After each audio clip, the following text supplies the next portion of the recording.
Hello दोस्तों, welcome to my YouTube channel the geo skill.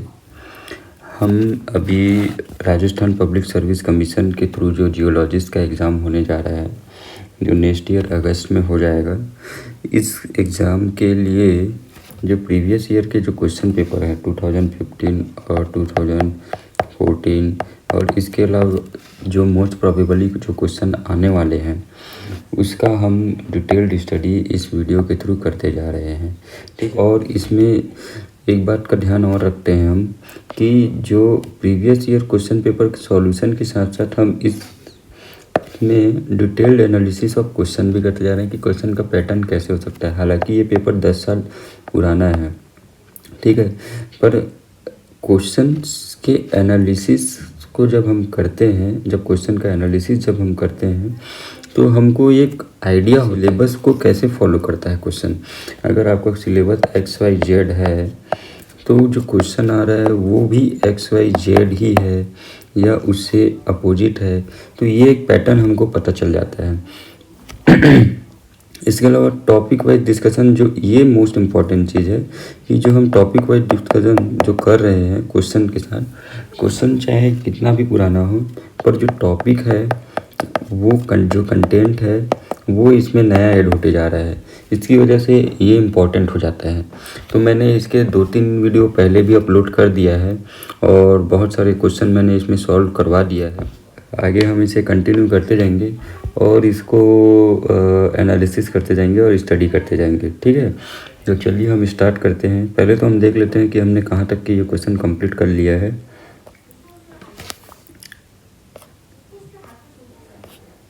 इसके साथ साथ मैंने अलग से रामसे फोल्ड क्लासिफिकेशन का भी एक वीडियो अपलोड किया है, क्योंकि मैंने जब इसमें देखा कि RPSC के क्वेश्चन पेपर में और भी दूसरे स्टेट के क्वेश्चन पेपर में तो रामसे फोल्ड क्लासिफिकेशन से कोई ना कोई एक क्वेश्चन आता ही है।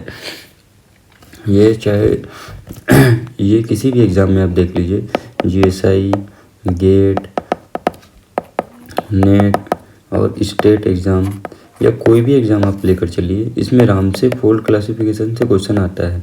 तो जो ऐसे क्वेश्चन जो इम्पोर्टेंट है, जो आना ही है किसी भी पेपर में, तो मैं उसका एक अलग से वीडियो बना के उसका डिटेल्ड स्टडी भी करता जा रहा हूँ, ठीक है।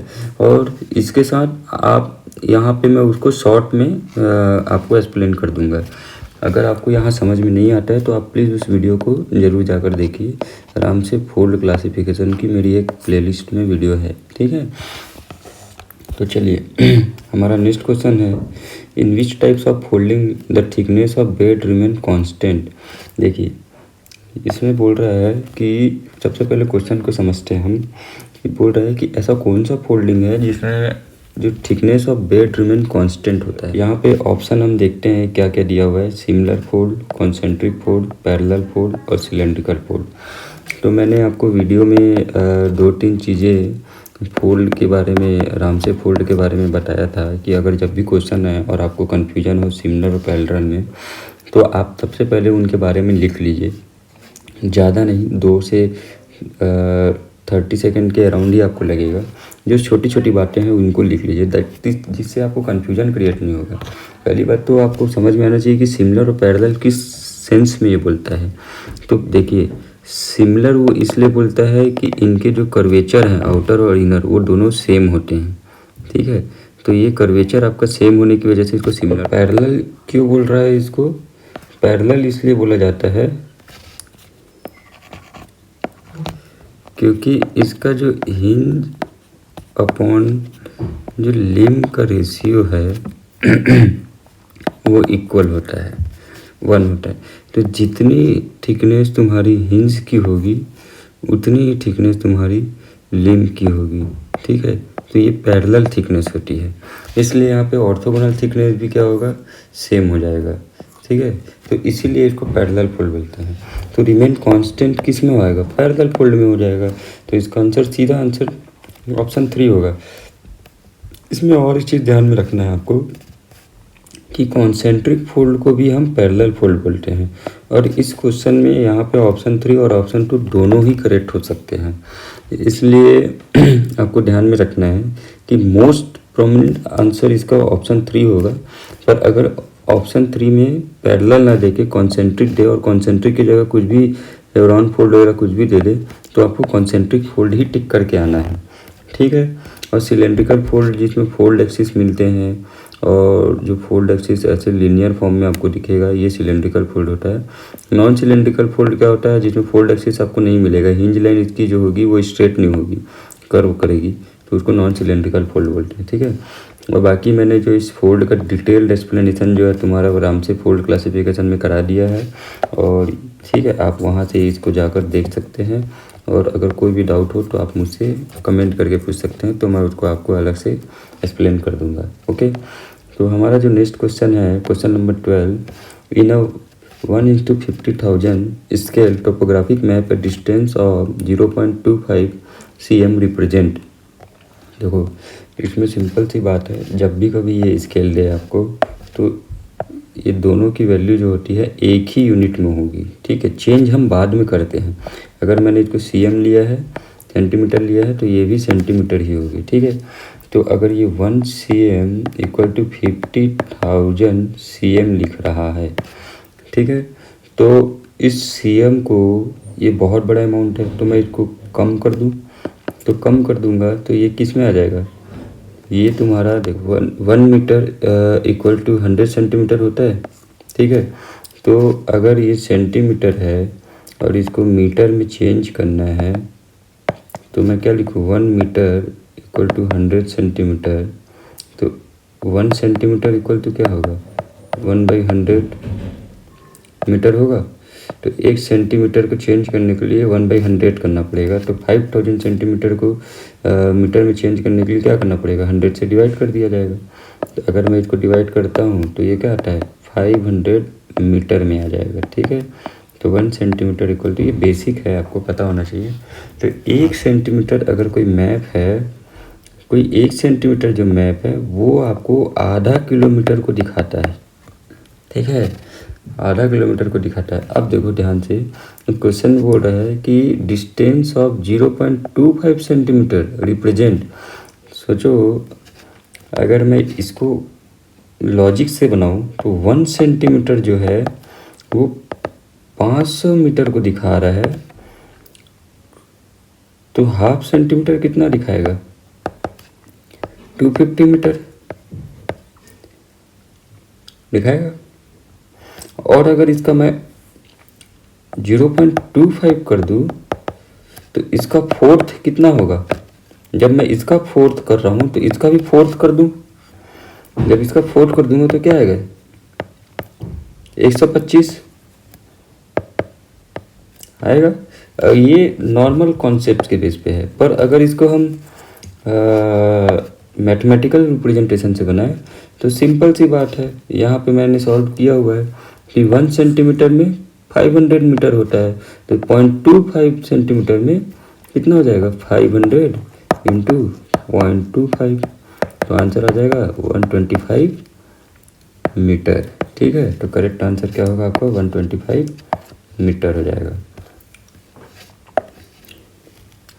ध्यान में रखना कि दिया हुआ है 1 सेंटीमीटर में, हमने निकाला 1 सेंटीमीटर में 500 मीटर, ठीक है। तो 0.25 सेंटीमीटर में क्या होगा, हम तो इंटू करेंगे ना,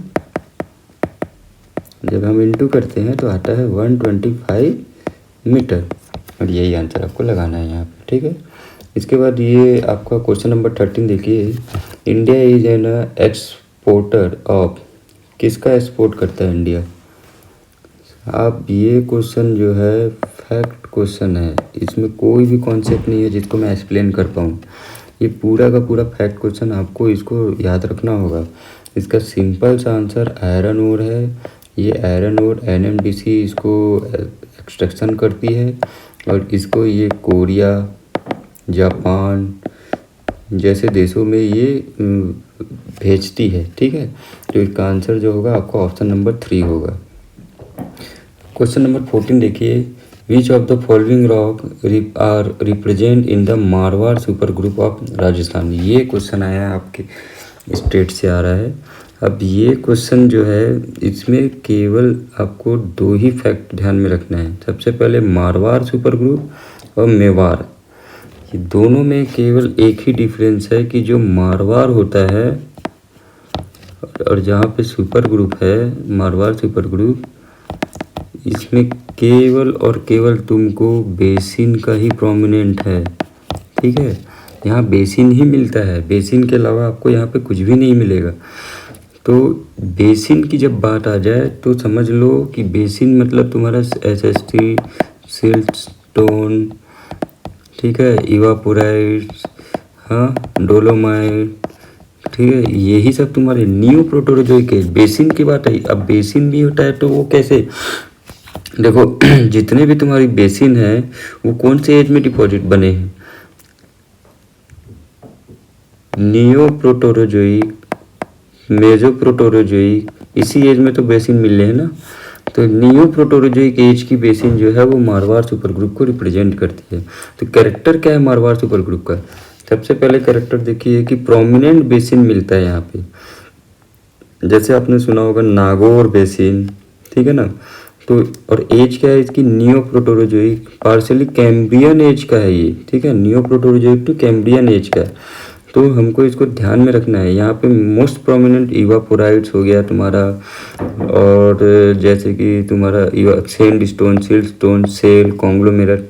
इसके अलावा यहाँ डोलोमाइट, मैग्नेसाइट, एनहाइड्राइट, हैलाइट, ठीक है ना, ये सब के अलावा स्ट्रोमेटोलाइट और चर्ट। इसके अलावा यहाँ पे इग्नियस प्रोमिनेंट नहीं मिलेगा, ठीक है। तो इसको ध्यान में रखना। अब अगर इतना आपको पता है तो इस क्वेश्चन को आप एक बार में 30 सेकेंड में ये क्वेश्चन आपसे सॉल्व हो जाएगा। सैंडस्टोन मिलता है, मडस्टोन मिलता है, बेसॉल्ट नहीं मिलेगा, एलिमिनेट कर दिए।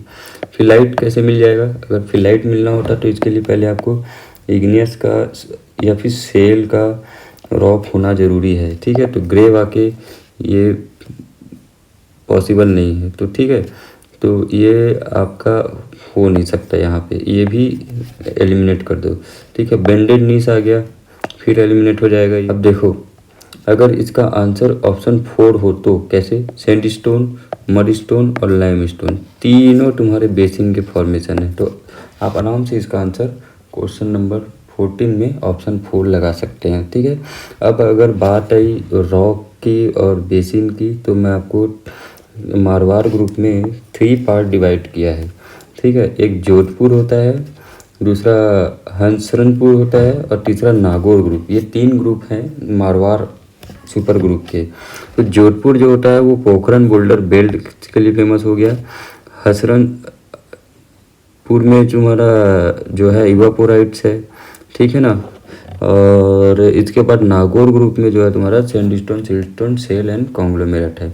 तो ये क्वेश्चन तुमसे एकदम डेप्थ में भी नहीं पूछा है, बस आपको बेसिक आइडिया होना चाहिए कि मारवाड़ किसको रिप्रेजेंट कर रहा है, मेवाड़ किसको रिप्रेजेंट। अगर मेवाड़ की बात है तो आप सीधा बेल्डेड नीस में आ सकते हैं। फिर यहाँ पे ऑप्शन जो है आपका डोलोमाइट, जितने भी एसएसटी से रिलेटेड है ये चेंज हो जाएंगे। फिलाइट और सैंडस्टोन, ये दोनों में से कोई एक आंसर हो जाएगा, और उसमें भी बेंडेड नीस ही मोस्ट प्रोमिनेंट आंसर हो सकता है इसका, ठीक है। मेवाड़ की बात आई तो, और मारवाड़ की बात आई तो आप लगा सकते हो आराम से सैंडस्टोन से रिलेटेड है, सेडिमेंट्री बेसिन के रिलेटेड जो भी रॉक होंगे उसको एलिमिनेट करके आंसर आप ले सकते हैं, ठीक है। तो हम अब नेक्स्ट क्वेश्चन की तरफ बढ़ते हैं। Question number 15, which of the following is known as high field strength element geochemistry. बहुत बेसिक क्वेश्चन है, ये 10 साल पहले का पेपर है। तो ये इतना बेसिक क्वेश्चन उस समय के लिए क्वेश्चन में थोड़ा लेवल है, पर अभी अगर इसको हम पढ़ेंगे तो इसको एक नए व्यू एंगल से पढ़ना होगा। क्वेश्चन का पैटर्न ये हो सकता है, बट लैंग्वेज चेंज हो सकता है और थोड़ा सा लेवल चेंज कर सकता है वो। तो हमको इसके आंसर पे नहीं जाना है, हमको एनालिसिस करके नेक्स्ट क्वेश्चन कैसे बन रहा है इस पे फोकस करना है। इसीलिए मैंने अलग से आपको ये सारे एक्सप्लेनेशन करते जा रहा हूँ, क्योंकि क्वेश्चन कहीं से भी आ सकता है। वो पूछ सकता है नेक्स्ट क्वेश्चन की नागौर ग्रुप किसको रिप्रेजेंट करता है। बेसिक क्वेश्चन है, स्टैटिग्राफी में ऐसे ही बेसिक क्वेश्चन आते हैं जिसका आपको फैक्ट्स पता होना चाहिए और आप उसका आंसर लगा लो, ठीक है। या फिर डोलोमाइट, मैग्नेसाइट, एनहाइड्राइट, हैलाइट, ये मेवाड़ है या मारवाड़ है, इस टाइप के क्वेश्चन हो सकते हैं। ये स्केल थोड़ा चेंज कर सकता है। और एक क्वेश्चन तो यहाँ से आना है, स्ट्रक्चरल से, ये मैपिंग से आता ही है। इसमें ये रामसे क्लासिफिकेशन में ये ऑर्थोगोनल थिकनेस क्या होता है, ठीक है ना, एक्सियल ट्रेस थिकनेस क्या होता है, इसका रिलेशन कॉन्सेंट्रिक और सिंगुलर फोल्ड में क्या हो सकता है। इसलिए मैंने इसके अलग से एक वीडियो बनाया है ताकि आपको वहाँ पे अच्छे से समझ में आए, एक्सप्लेनेशन मिले, ठीक है। तो ये हमको लेते हुए चलना है इसमें। अब जो हमारा नेक्स्ट क्वेश्चन है, क्वेश्चन नंबर 15, इसमें ये बोल रहा है कि high field strength element in geochemistry, ये आपको बताना होगा। फील्ड स्ट्रेंथ क्या होता है, सबसे पहले तो हमको जानना होगा कि फील्ड स्ट्रेंथ क्या होता है, ठीक है। फिर हम हाई लो के बारे में देखेंगे। किसी भी एलिमेंट का फील्ड स्ट्रेंथ अगर आपको चेक करना है तो उस एलिमेंट में कितना आयोनिक चार्ज है, इसमें +3 चार्ज है, +2 चार्ज है, +1 चार्ज है, ये उसकी फील्ड की स्ट्रेंथ को डिफाइन करेगी, ठीक है। किसी भी एलिमेंट की चार्ज, ठीक है। और उसके बाद उसकी साइज अगर जितनी ज़्यादा होगी तो उसकी आयनिक स्ट्रेंथ फील्ड जो है वो उतनी कम होगी। इसके पीछे देखिए क्या होता है कि अगर मैंने ये एक आयन है, एक एलिमेंट है, इसको अगर मैं साइज़ बढ़ाता जाऊँ तो इसके पास क्या होंगे, इलेक्ट्रॉन की जो नंबर्स हैं वो बहुत ज़्यादा हैं, मतलब ये शेयर नहीं कर रहा है किसी को भी, ठीक है। तो इसकी साइज़ क्या है, बहुत ज़्यादा है, तो इसका फील्ड स्ट्रेंथ नहीं है, ये किसी एलिमेंट अदर एलिमेंट के साथ ये कोई रिएक्शन नहीं कर रहा है। लेकिन यहीं पे अगर मैं इसकी साइज़ कम कर दूँ, यानी फील्ड स्ट्रेंथ की साइज़ कम कर दूँ इसकी, तो इससे ये क्लियर हो जाता है कि ये किसी न किसी के साथ बॉन्ड बनाया है, इसकी रेडियस कम है और इसमें इलेक्ट्रॉन्स को कैच करने की जो पावर है वो इसमें ज़्यादा है, ठीक है। इसकी रेडियस भी कम है और इसकी साइज़ भी कम है और ये बहुत जल्दी किसी के साथ रिएक्ट कर जाएगा, ठीक है। तो इसकी फील्ड स्ट्रेंथ, इसकी साइज़ जितनी कम होगी उतना ज़्यादा फील्ड स्ट्रेंथ होगा, जितना चार्ज होगा उतना ज़्यादा फील्ड स्ट्रेंथ होगा। जैसे अगर हम Mg और Fe को लें तो Mg का जो आयनिक रेडियल साइज है वो कम होता है, ठीक है ना, कंपेरिजन टू Fe। तो इससे क्या होता है कि Mg पहले रिएक्ट करता है मैग्मा में और पहले ऑल्विन बन जाता है, और ऑल्विन में भी पहले फॉस्फेराइड बन जाता है, ठीक है ना। फिर उसके बाद आपका सॉल्यूशन में फाइलाइट का फॉर्मेशन होता है, फाइलाइट का मिनरल बनता है, क्योंकि Fe की जो आयनिक रेडियाई है वो ज़्यादा होती है Mg से। तो ये इसकी फील्ड स्ट्रेंथ है कि वो फील्ड में वो इसका ये स्ट्रेंथ है, ठीक है। तो इसको आपको ध्यान में रखना है इन सब चीज़ों को। तो ये ही आयनिक फील्ड स्ट्रेंथ के बारे में पूछ रहा है ये। तो फील्ड स्ट्रेंथ क्या होता है, आयनिक चार्ज जितना ज़्यादा होगा उतना उसका फील्ड स्ट्रेंथ होगा, आयनिक साइज जितना कम होगा उतना उसका फील्ड स्ट्रेंथ होगा। तो अब हमारे पास जो ऑप्शन है वो हम देखते हैं, zirconium, barium, rubidium and strontium, ये सारे के सारे आपके इनकॉम्पिटिबल एलिमेंट हैं, ठीक है, सारे के सारे। लेकिन इसमें भी एक होता है हाईली इनकॉम्पिटेबल और एक लो इनकॉम्पिटेबल एलिमेंट। तो इसमें हम इसको थोड़ा देख लेते हैं। जैसे देखो, इनकॉम्पिटेबल एलिमेंट जो होता है वो 2 टाइप्स के होते हैं, एक हाई फील्ड स्ट्रेंथ एलिमेंट होता है और एक लो आयन लिथोफाइल एलिमेंट होता है।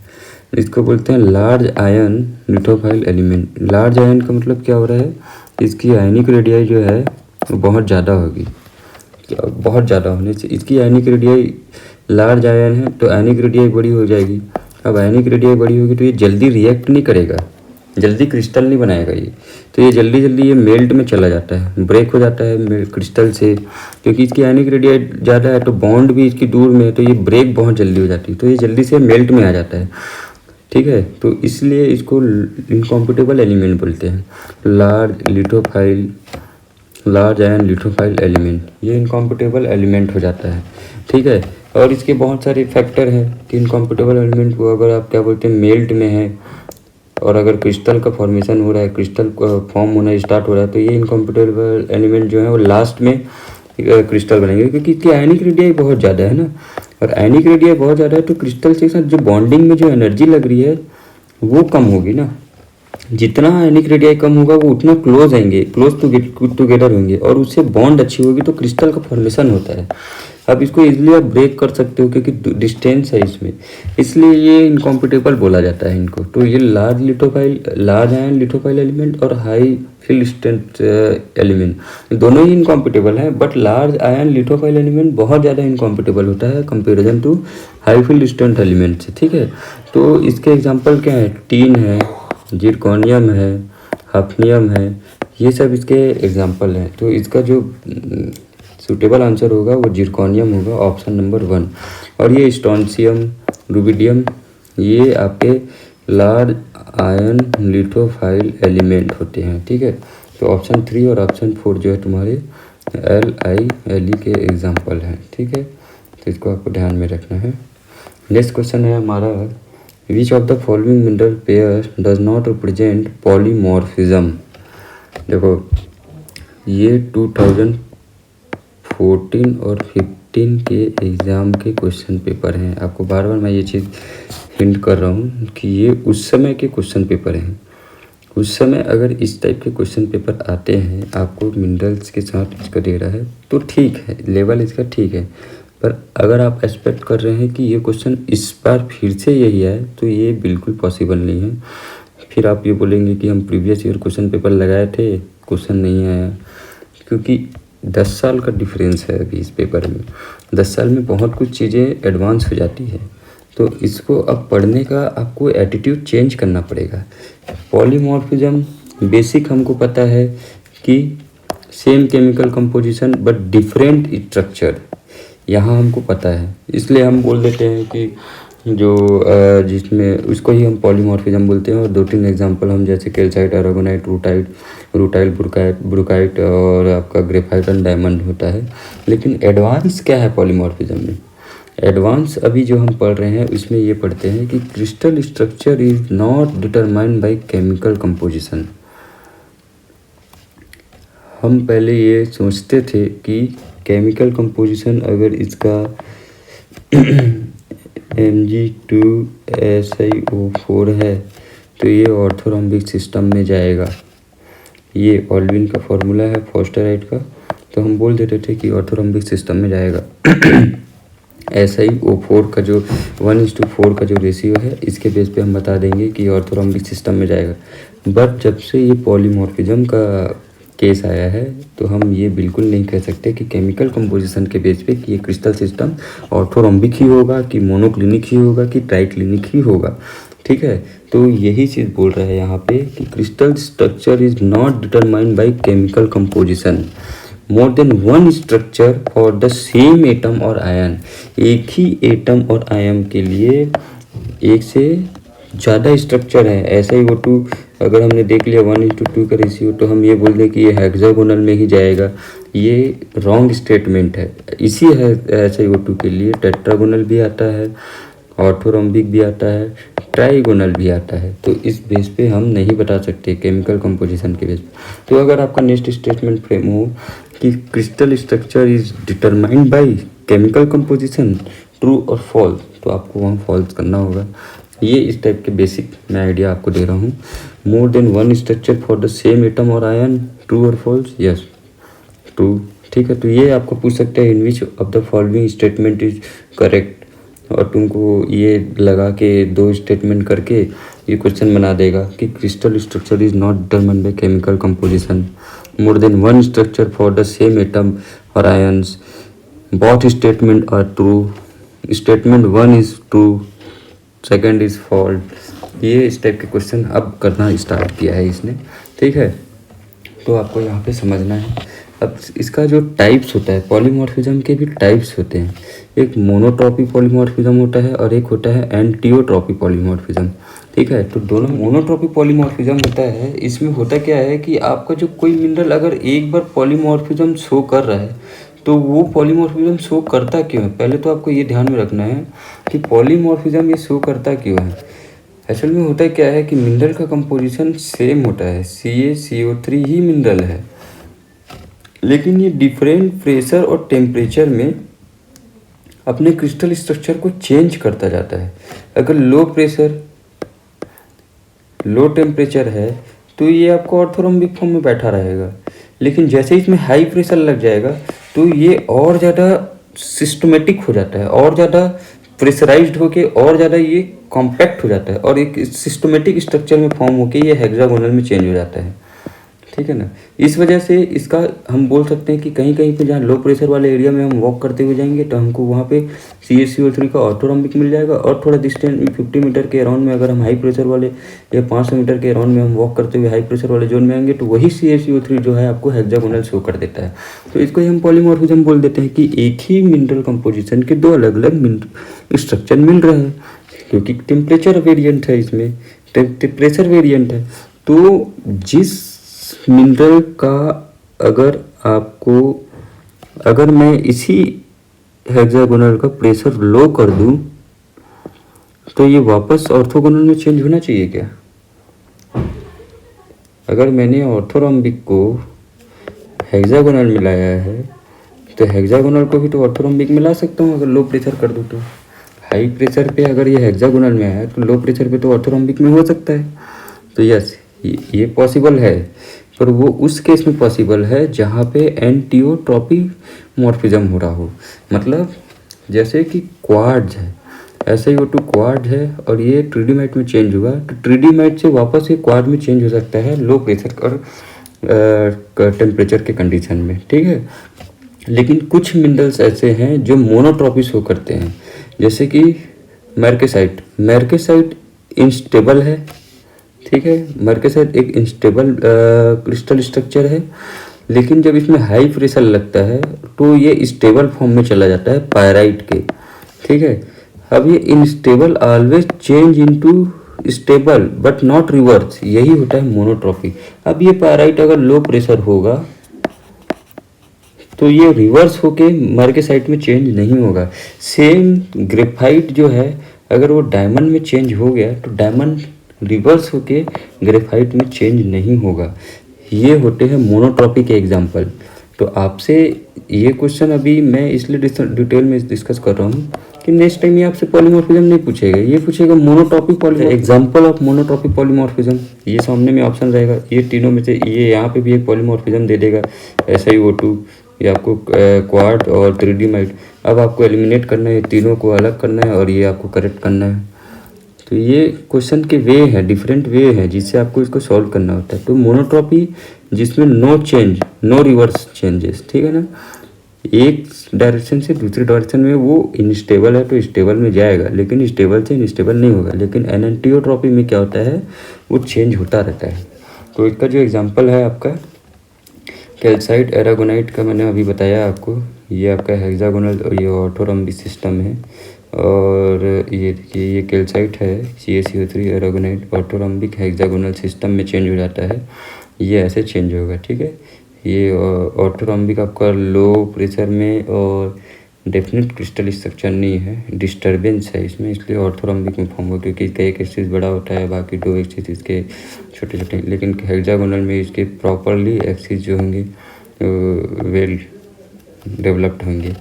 रूटाइल और ब्रूकाइट, ये क्या है, ये टाइटेनियम ऑक्साइड मिनरल है और दोनों में ही एक रूटाइल जो होता है ये टेट्रागोनल फॉर्म में है और ये ऑर्थोरॉम्बिक फॉर्म में। फिर से आप बता सकते हैं कि इसमें चेंजेस कहाँ से कहाँ हो रहे हैं। ब्रूकाइट जो है वो हाई प्रेशर होने पे स्टेबल होकर रूटाइल में चेंज हो जाएगा, क्योंकि ये ऑर्थोरॉम्बिक फॉर्म में है और ये आपका टेट्रागोनल फॉर्म में है। ठीक है ना।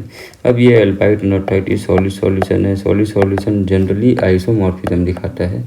सारे सॉलिड सॉल्यूशन आइसोमॉर्फिज्म शो नहीं करेंगे, पर कुछ सॉलिड सॉल्यूशन जो है वो आइसोमॉर्फिज्म शो करते हैं।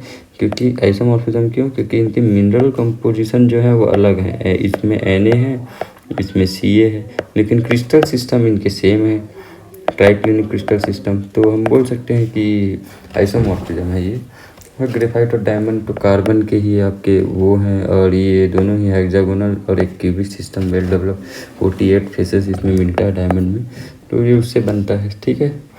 तो क्वेश्चन नंबर 16 कंप्लीट हो गया। और जो नेक्स्ट क्वेश्चन है इसमें हम बढ़ते हैं। Which of the following represent the stratigraphic unit with decreasing age. देखिए ये बोल रहा है कि stratigraphic unit with decreasing age, age की बात किया है तो इसके लिए आपको ये टेबल याद रखना होगा। वैसे तो मैं आपको यहाँ लिख के बता दूँ पर आपको वो समझ में नहीं आएगा। बेटर है कि आप इस टेबल को लें। और इसमें सबसे लास्ट में जो सबसे ओल्डर है वो आपका भिलवाड़ा है, बेंडेड नीज कॉम्प्लेक्स। अगर ये आपका पूरा अरावली क्रेटन है तो ये आपका मेवाड़ होता है, ये आपका मारवाड़ होता है। तो यहाँ पे जो मिलता है आपको बेंडेड नीज कॉम्प्लेक्स मिलता है, ठीक है ना। यही बेंडेड नीज कॉम्प्लेक्स को भिलवाड़ा सुपर ग्रुप भी बोलते हैं, ठीक है। ये भिलवाड़ा सुपर ग्रुप आता है इसके अंदर ही। और ये भिलवाड़ा सुपर ग्रुप जो है क्योंकि नीज है, नीज जो होता है क्या होता है आपका, किसी रॉक का पहले स्लेट फिशिस्ट फाइलाइट फिशिस्ट, फिर उसके बाद वो नीज में अगर वो सेडिमेंट्री और इग्नियस है तो सिस्ट, फिर उसके बाद वो नीज में कन्वर्ट होता है। तो ये लास्ट स्टेज ऑफ ओल्डर को दिखा रहा है ये। तो भिलवाड़ा सुपर ग्रुप आपका बेंडेड नीज हो गया। फिर इसके बाद आपका अरावली सुपर ग्रुप है, फिर इसके बाद दिल्ली सुपर ग्रुप है। ध्यान में रखना अरावली पहले है फिर दिल्ली है, ठीक है ना। और उसके बाद लास्ट में आपको Marwar super group. Marwar super group में मैंने बताया कि सेडिमेंट्री बेसिन का फॉर्म होता है। तो ये आपका जो आपका अरावली क्रेटन है तो ये मारवाड़ होता है। आप जब इधर से इधर ऐसे जाएंगे तो आपको मेटामॉर्फिज्म जो है का ग्रेड जो है वो इंक्रीज मिलेगा आपको, क्योंकि ये फोल्डिंग हुआ है यहाँ पे हिमालयन बेल्ट का। तो इसका इसके साथ रिलेशन है। जब हम इसके बारे में पढ़ेंगे अरावली क्रेटन के बारे में तो डिटेल में इसका डिस्कशन करेंगे, ठीक है। तो ये इसमें एक कॉन्सेप्ट है। तो आपका जो सिंपल आंसर है भिलवाड़ा सबसे ओल्डर होगा। चारों ऑप्शन में भिलवाड़ा सबसे ओल्डर मिली है। इसके बाद अरावली, यहाँ दिल्ली दिया रॉन्ग हो जाए, दिल्ली दिया रॉन्ग हो जाए, मारवाड़ तो हो ही नहीं सकता, सबसे अंदर में आएगा। तो ये अरावली फिर दिल्ली फिर मारवाड़, ये आपका option number 1 is correct answer, ठीक है। तो दोस्तों आज के लिए हम यहीं तक के रखते हैं, क्वेश्चन नंबर 17 तक के। नेक्स्ट वीडियो में हम फिर से नए क्वेश्चन के साथ मिलेंगे। आपको ये वीडियो कैसा लगा प्लीज़ आप कमेंट करके बताइए। और कोई भी डाउट हो आप मुझसे पूछिए, इससे मैं भी आपके साथ फैमिलियर रहूँगा और अच्छे से हम डिस्कस कर पाएंगे इसके बारे में। Okay, thank you.